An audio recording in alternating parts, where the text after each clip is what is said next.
नमस्कार शेतकरी मित्रांनो तुम्हालाही तुमच्या शेतामध्ये पाईपलाईन करायची असेल आणि त्यासाठी तुमच्याकडे जरी भांडवलची अडचण येत असेल तर तुम्ही आता राज्य सरकारने जी पाईपलाईन अनुदान योजना सुरू केली तर त्या अनुदान योजनेअंतर्गत 50% तर 100% पर्यंतचं अनुदान तुम्ही तुमच्या शेतामध्ये पाईपलाईन करण्यासाठी मिळवू शकतात। शेतकरी मित्रांनो, आता उन्हाळा सुरू होणार आहे आणि बरेच शेतकरी मित्र आपल्या शेतामध्ये जी सिंचनची सुविधा आहे किंवा सिंचन साधन आहे तर ते सिंचन साधन हे दुरुस्त करण्याचा किंवा नवीन करण्याचा प्रयत्न करतील आणि यासाठी त्यांना भांडवलची देखील अडचण येईल। त्यामुळे अशा शेतकरी मित्रांसाठी राज्य सरकारची ही योजना अत्यंत लाभदायक ठरणार आहे। आता बरेच शेतकरी मित्र कमेंट बॉक्स मध्ये हे सुद्धा म्हणतील की सर, पहिलेच राज्य सरकारने ज्या महाडीबीटी अंतर्गत कृषी यांत्रिकरण योजना असतील किंवा अनेक ज्या कृषी योजना असतील तर त्यांचं अनुदान अजून शेतकऱ्यांना दिलं नाही, तरी ह्याचं केव्हा अनुदान आम्हाला मिळेल? तर मित्रांनो, तुमचं म्हणणं सुद्धा बरोबर आहे की राज्य सरकारने जे महाडीबीटी अंतर्गत अनुदान आहे शेतकऱ्यांच्या ज्या कृषी योजना आहेत तर त्यांचा अनुदान अजूनही अद्यापही शेतकऱ्यांना मिळालेलं नाही। सगळीकडे याचा संताप सुद्धा व्यक्त होत आहे। याचं एक महत्त्वाचं कारण ते म्हणजे सरकारकडे सध्या कृषी विभागाचा जो फंड आहे तर तो फंडच नाही। त्यामुळे राज्य सरकार जेवढेही कृषी योजना आहेत तर त्या कृषी योजनांचा सगळा फंड प्रलंबित आहे। आता जेव्हा आता 2026-27 चा अर्थसंकल्प सादर होईल तर त्याच्यामध्ये आता कृषी विभागासाठी जास्त फंडची तरतूद करण्यात येणार आहे। त्यामुळे तुम्ही जरी पाईपलाईन अनुदान योजनेसाठी अर्ज केला तर नक्कीच तुमचं अनुदान हे मिळेल। मित्रांनो, राज्यातील शेतकऱ्यांसाठी शासनाकडून अनेक योजना राबवल्या जात असतात।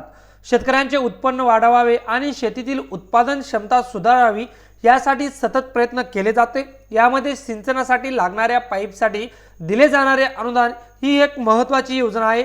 या योजनेअंतर्गत शेतकऱ्यांना मोठा दिलासा देखील मिळत असतो। मित्रांनो, शासनाकडून सध्या डॉक्टर बाबासाहेब आंबेडकर कृषी स्वावलंबन योजना आणि बिरसा मुंडा कृषी क्रांती योजना राबवली जाते।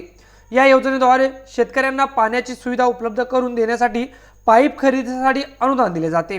पाईपलाईन करणे ही शेतकऱ्यांसाठी आवश्यक बाब असली तरी त्यासाठी मोठा खर्च येतो। हा खर्च परवडणारा नसल्याने शासनाने शेतकऱ्यांना आर्थिक मदत देण्याचा निर्णय घेतला आहे। आता या योजनेअंतर्गत कोणकोणत्या शेतकऱ्यांना लाभ दिला जातो तर बिरसा मुंडा कृषी क्रांती योजनेअंतर्गत राज्यातील अनुसूचित जाती म्हणजे एसटी प्रवर्गातील शेतकऱ्यांना लाभ मिळतो। तर डॉक्टर बाबासाहेब आंबेडकर कृषी स्वावलंबन योजनेअंतर्गत अनुसूचित जाती म्हणजे एससी प्रवर्गातील शेतकऱ्यांना अनुदान हे दिलं जातं।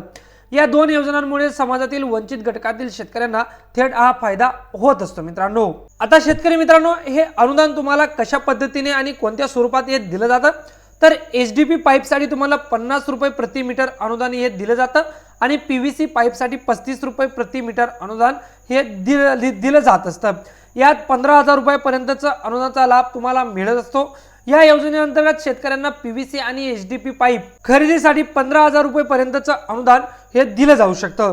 त्यामुळे सिंचनाची सोय अधिक प्रभावीपणे करता येईल। आता शेतकरी मित्रांनो, तुम्हालाही जरी पाईपलाईन अनुदान योजनेचा लाभ घ्यायचा असेल तर त्यासाठी काही कागदपत्राची आवश्यकता लागणार आहे। त्यात म्हणजे तुमचा आधार कार्ड, बँक पासबुक, 7/12 उतारा, पीव्हीसी पाईप किंवा एचडीपी पाईप खरेदीसाठीचं जे कोटेशन असणार आहे तर ते लागेल।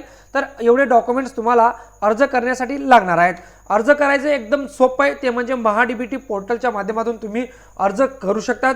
अर्ज कसा करायचा याचा एक व्हिडिओ सुद्धा मी बनवलेला आहे आणि त्याची लिंक मी आपल्या व्हिडिओच्या डिस्क्रिप्शन बॉक्समध्ये लावून दिलेली। तो व्हिडिओ पाहून तुम्ही घरी बसून महाडीबीटी पोर्टलवर जी पाईपलाईन अनुदान योजना आहे तर त्या पाईपलाईन अनुदान योजनेसाठी अर्ज करू शकतात। आता मित्रांनो, जेव्हा तुम्ही महाडीबीटी पोर्टलवर अर्ज कराल तर महाडीबीटी पोर्टलवर अर्ज हा तुमचा अप्रूव्ह झाल्यानंतर जेव्हा तुम्हाला पूर्वसंमती येईल त्यानंतरच तुम्हाला पाईप खरेदी करायचा आहे, अन्यथा तुमचं अनुदान हे अडकू शकतं। त्यामुळे पूर्वसंमती येऊ द्या महाडीबीटी पोर्टलवर, त्यानंतर पाईपच खरेदी करा। त्यानंतर तुमचे जे अनुदान आहे तर ते डायरेक्ट तुमच्या बँक अकाउंटवर जमा करण्यात येईल। तर अशा पद्धतीने तुम्ही पाईपलाईन अनुदान योजनेचा लाभ घेऊ शकता। मित्रांनो, हा व्हिडिओ जास्तीत जास्त शेतकरी बांधवांपर्यंत नक्की शेअर करा जेणेकरून त्यांनाही पाईपलाईन अनुदान योजनेचा जी माहिती तर ती त्यांच्यापर्यंत पोहोचेल आणि तेही लाभ घेऊ शकतील। व्हिडिओ आवडला असेल व्हिडिओला लाईक करा आणि अशाच महत्त्वपूर्ण अपडेटसाठी आपलं चॅनल सबस्क्राईब करायला विसरू नका। मित्रांनो, भेटूया पुन्हा अशाच एका नवीन व्हिडिओमध्ये। तोवर जय हिंद, जय महाराष्ट्र।